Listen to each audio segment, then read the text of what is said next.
जी हरपाल जी, आज यहाँ पर कांग्रेस कमेटी के द्वारा ज्ञापन दिया गया, ब्लॉक कांग्रेस के द्वारा आखिर किस संबंध में ज्ञापन दिया गया और क्या मांग रखी गई?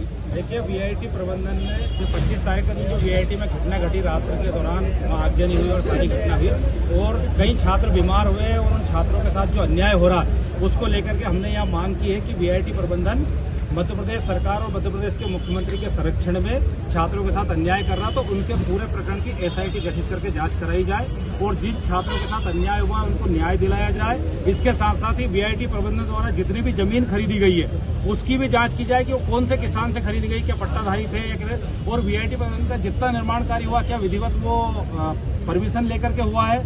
और इसके साथ साथ ही जो कलेक्टर एसपी प्रभारी मंत्री के साथ आए और प्रभारी मंत्री ने ये कहा कि यहाँ पे कोई भी घटित नहीं हुआ, एक तरह से अफवाह उड़ाई गई थी, मीडिया के ऊपर भी सवाल उठाया, तो हम प्रभारी मंत्री से ये पूछना चाहते हैं कि प्रभारी मंत्री जी, क्या आप जांच अधिकारी थे? क्या आपने छात्रों से बात की? क्या कलेक्टर ने वहाँ छात्रों से बात की? क्या एसपी ने वहाँ छात्रों से बात की?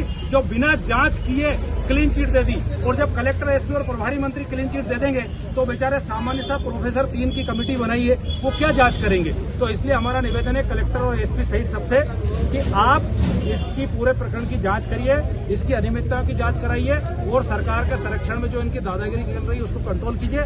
छात्रों को जिन गार्डों ने वीआईटी प्रबंधन के कहने पे मारा, तो वीआईटी प्रबंधन के खिलाफ भी प्रकरण दर्ज करके उनको तत्काल गिरफ्तार किया जाए और किसी छात्र को ना तो निष्कासित किया जाए और उनके जो छात्र गए हैं उनके घर आने जाने का किराया दिया जाए।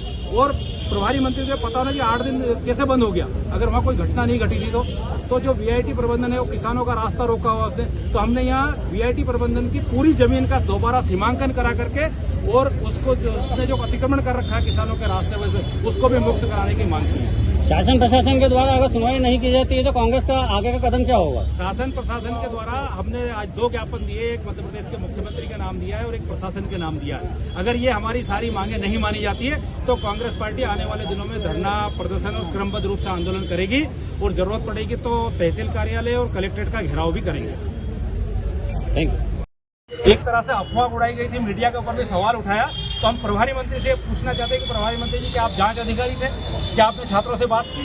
क्या कलेक्टर ने वहाँ छात्रों से बात की? क्या एसपी ने वहाँ छात्रों से बात की?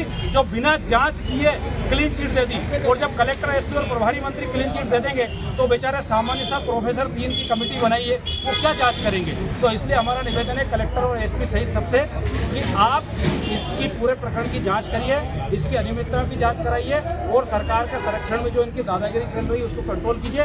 छात्रों को जिन गार्डों ने वीआईटी प्रबंधन के कहने पे मारा, तो वीआईटी प्रबंधन के खिलाफ भी प्रकरण दर्ज करके उनको तत्काल गिरफ्तार किया जाए और किसी छात्र को ना तो निष्कासित किया जाए और उनके जो छात्र गए हैं उनके घर आने जाने का किराया दिया जाए। और प्रभारी मंत्री को पता होना कि 8 दिन कैसे बंद हो गया, अगर वहाँ कोई घटना नहीं घटी थी तो जो वीआईटी प्रबंधन है वो किसानों का रास्ता रोका हुआ उसने, तो हमने यहाँ वीआईटी प्रबंधन की पूरी जमीन का दोबारा सीमांकन करा करके और उसको जो अतिक्रमण कर रखा है किसानों के रास्ते में उसको भी मुक्त कराने की मांग है।